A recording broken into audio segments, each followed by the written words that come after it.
સુરતમાં ઉડના દરવાજાના ફેમસ લીલી હળદર અને ફુદીનાવાળા સમોસા તમે ક્યારેય ટેસ્ટ કર્યા છે?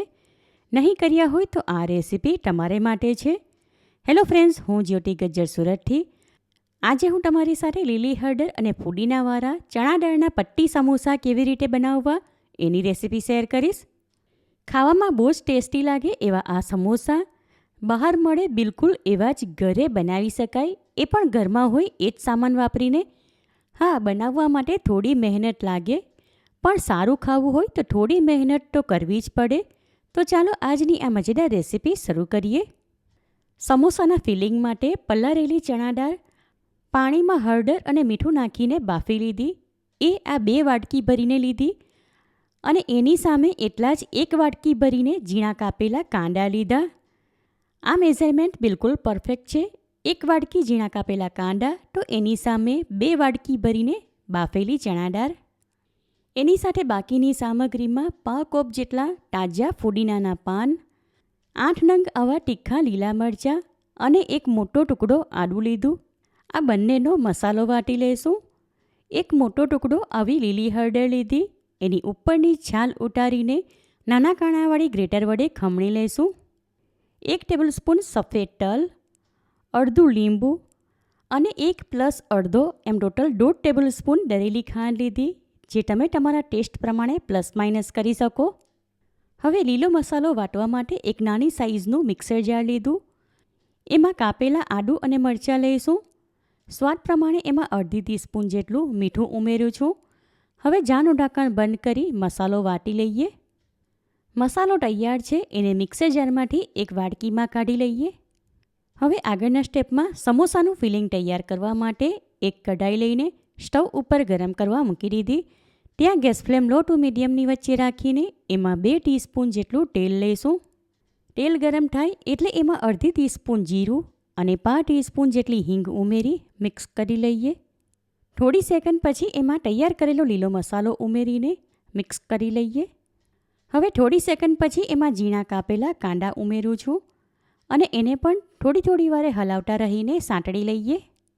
ફિલિંગમાં કાંદા આમ થોડી વાર માટે સાંતળી લીધા હોય તો એને લઈને ભરેલા સમોસા હમણાં ગરમીની મોસમમાં ત્રીજે કે ચોથે દિવસે પણ ફ્રાય કરીને ખાવા માટે લઈ શકાય. કારણ કે ફિલિંગમાં કાંદા કાચા જ નાખીએ તો એમાંથી એક પ્રકારની સ્મેલ આવે. 1 થી 2 મિનિટ માટે કાંદા સાંતળી લીધા. હવે એમાં સફેદ તલ, 1 ટીસ્પૂન ભરીને તીખું લાલ મરચું, 1 ટીસ્પૂન ગરમ મસાલો, 1 ટીસ્પૂન ધાણાજીરું પાવડર અને ખમણેલી લીલી હળદર, જે આશરે 2 ટેબલસ્પૂન જેટલી છે, એ ઉમેરી મિક્સ કરી લઈએ. સ્વાદ પ્રમાણે આમાં 1 ટીસ્પૂન મીઠું અને બાફેલી ચણા દાળ પણ ઉમેરી દઉં છું. હવે બાફેલી ચણા દાળ સાથે બધું સારી રીતે મિક્સ કરી લઈએ. ત્યારબાદ મિક્સર જારમાં 2 ટેબલસ્પૂન જેટલું પાણી લઈને હલાવી લીધું હતું, એ આમાં ઉમેરું છું. હવે થોડીવાર માટે આ ફિલિંગ થવા દેશું, એટલે બાફેલી ચણા દાળમાં દરેક મસાલાના ફ્લેવર સારી રીતે આવી જાય.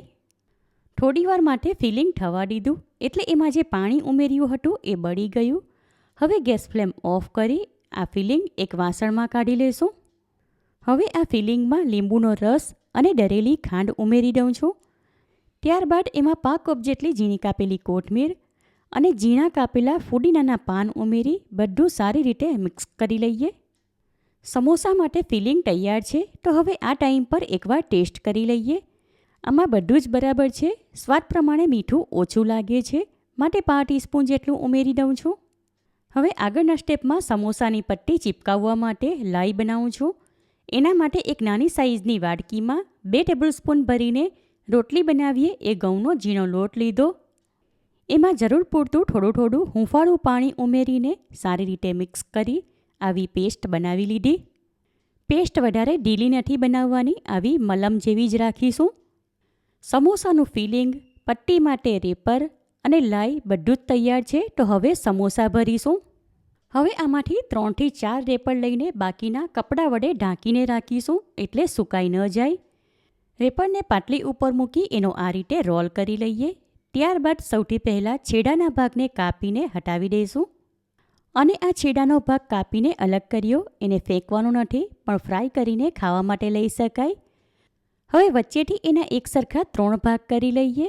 એટલે સમોસા ભરવા માટે આપણને પટ્ટી મળી જશે. હવે એમાંથી એક એક પટ્ટી આ પાટલી ઉપર લઈ એને આ રીતે ફોલ્ડ કરીને ત્રિકોણ આકારનું બીડું બનાવી લઈએ. ત્યારબાદ આ બીડામાં તૈયાર કરેલું ફિલિંગ ભરીશું.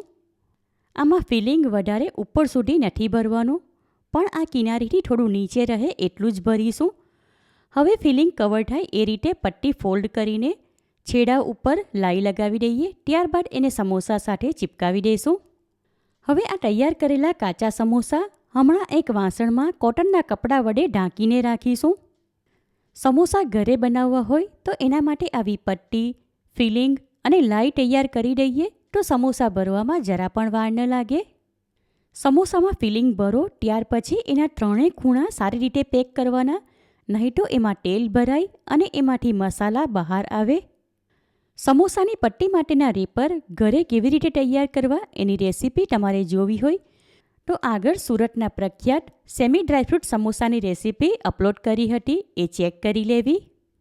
હવે મેં અહીં થોડાક સમોસા ભરી લીધા અને હમણાં આ બધા જ સમોસા ફ્રાય ન કરવા હોય તો આમને આમ આ કોટનના કપડામાં લપેટીને એક સ્ટીલના અથવા પ્લાસ્ટિકના ડબ્બામાં સ્ટોર કરી દેવા.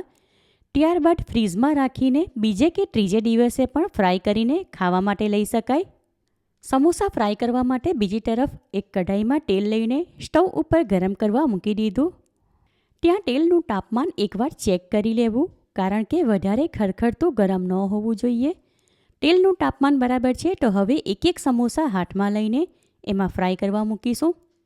સમોસા ફ્રાય કરતી વખતે ગેસ ફ્લેમ લો ટુ મીડિયમની વચ્ચે રાખવી અને એને થોડી થોડી વારે જારી વડે ફેરવતા રહીશું, જેથી કરીને એ દરેક સાઈડથી એક સરખા ફ્રાય થાય. આશરે 4થી 5 મિનિટ પછી આ ફર્સ્ટ બેચના સમોસા ગોલ્ડન કલરના ફ્રાય થઈ ગયા, માટે એને તારવાળી જારીમાં લઈને પેપર નેપકિન પર મૂકીશું અને આ જ પ્રમાણે બાકીના ફ્રાય કરી લઈએ. સમોસા ફ્રાય કરી લીધા અને એનો અવાજ સાંભળીને તમને લાગશે કે એના પડ ઘણા ક્રિસ્પી બન્યા છે અને આ સમોસાનો દેખાવ એવો કે જાણે હમણાં જ ખાવાનું મન થઈ જાય. સમોસા વચ્ચેથી પણ ફિલિંગના ભરેલા દેખાય છે, તમે જોઈ શકો છો. લીલી હળદર અને ફુદીનાવાળા આ સમોસામાં લીંબુનો રસ નાખીને ખાવામાં આવે તો મજા પડી જાય. સુરતમાં ઉધના દરવાજાના પ્રખ્યાત ગરમા ગરમ સુપર ટેસ્ટી ચણા દાળના સમોસા તૈયાર છે. સમોસા એટલા ટેસ્ટી બન્યા કે ગરમા ગરમ સમોસામાં લીંબુનો રસ નાખીને ખાયા જ કરવાનું મન થાય. એમાં કઢી ચટણીની પણ જરૂર ન પડે. તેમ છતાં તમારે આ સમોસા સાથે ખાવા માટે કઢી ચટણી બનાવવી હોય તો એની રેસીપી ચેનલ પર અપલોડ કરી છે, ત્યાં જઈને તમે ચેક કરી શકો. એકવાર મારી આ રીતથી ઘરે ચણા દાળના સમોસા બનાવશો તો ગેરંટી સાથે કહું કે ઘરમાં નાના મોટા બધા જ વખાણ કરીને ખાશે. માટે આ રેસીપી તમે જરૂરથી ટ્રાય કરો.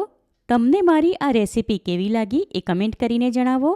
પસંદ આવી હોય તો વિડીયોને લાઇક અને શેર કરો.